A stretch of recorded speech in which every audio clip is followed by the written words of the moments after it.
ಲೋಕಸಭೆಯ ಉಪಚುನಾವಣೆಯ ಎರಡೂ ಕಡೆ ಜಯ ಗಳಿಸಿದ್ದರಿಂದ ಪ್ರಿಯಾಂಕಾ ಗಾಂಧಿ ಮತ್ತು ರವೀಂದ್ರ ವಸಂತರಾವ್ ಚವಾಣ್ ಲೋಕಸಭೆ ಪ್ರವೇಶಿಸುವುದರೊಂದಿಗೆ ಲೋಕಸಭೆಯಲ್ಲಿ ಕಾಂಗ್ರೆಸ್ ಬಲವು 100 ದಾಟಿತು. ಇತ್ತೀಚೆಗೆ ಲೋಕಸಭೆಯ 2 ಸ್ಥಾನಗಳಿಗೆ ನಡೆದ ಉಪಚುನಾವಣೆಯಲ್ಲಿ ಕಾಂಗ್ರೆಸ್ 2 ಸ್ಥಾನಗಳನ್ನು ಭಾರೀ ಬಹುಮತದಿಂದ ಗೆದ್ದಿರುವುದು ವಿಶೇಷ.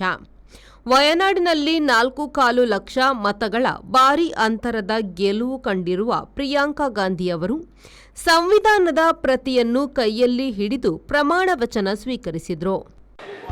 मैं प्रियंका गांधी वाड्रा जो लोकसभा की सदस्य निर्वाचित हुई हूँ, सत्यनिष्ठा से प्रतिज्ञान करती हूँ कि मैं विधि द्वारा स्थापित भारत के संविधान के प्रति सच्ची श्रद्धा और निष्ठा रखूँगी.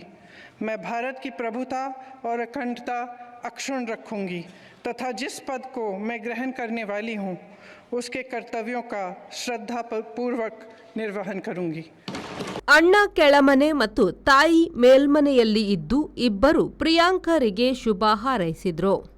ಮಹಾರಾಷ್ಟ್ರದ ನಾಂದೇಡ್ ಲೋಕಸಭಾ ಮರುಚುನಾವಣೆಯಲ್ಲಿ ರವೀಂದ್ರ ವಸಂತರಾವ್ ಚವಾಣ್ 3.5 ಲಕ್ಷ ಮತಗಳ ಅಂತರದಿಂದ ಗೆದ್ದಿದ್ರು. ಅವರು ಸಹ ಲೋಕಸಭೆಯಲ್ಲಿ ಸಂಸದರಾಗಿ ಪ್ರಮಾಣ ವಚನ ತೆಗೆದುಕೊಂಡರು. Bureau report V4 news Delhi.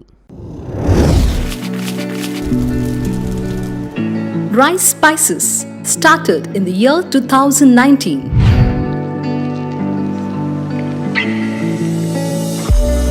Today we have crossed 45 plus products.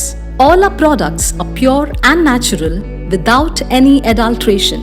The products have authentic recipes. Process of preparation is also in a traditional way.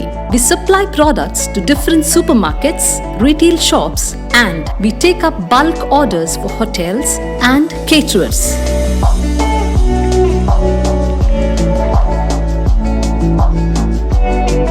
We have an experiential store at Rice Spices, Chilimbi, opposite Reliance Mart, Mangaluru. Contact 96 065 93921.